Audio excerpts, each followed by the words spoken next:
আর এইখানে আছে আদা ফুল গাছ, না এটা কিন্তু আদা গাছ।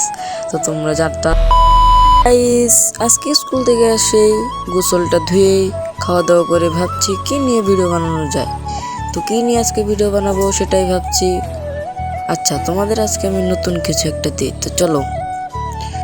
তো এখন আমরা বাড়ির দিকে বের হয়ে গেলাম, মানে ঘর থেকে বের হয়ে গেলাম। ঘর থেকে বের হয়ে আমি উঠে গেলাম আমাদের ছাদে ওঠার পর আমি আজকে তোমাদের দেখাচ্ছি আমাদের ফুল গাছ। তো আমার কাছে আছে এই ফুল গাছটা, এইটার নাম হচ্ছে সন্ধ্যা মালতী ফুল গাছ, আর এটা ঘাস ফুল গাছ। তো আমি এটাকে ঘাস ফুল গাছ বলি, তুমি কি বলো কমেন্টে বলে যাবা। তো আর এইখানে আছে আদা ফুল গাছ, না এটা কিন্তু আদা গাছ। তো তোমরা জানো না, আমি তোমাদের বলে দিলাম। আর আমাদের সাথে কিন্তু বেশি কিছু নেই, এখানে আছে একটা শিমুল গাছ।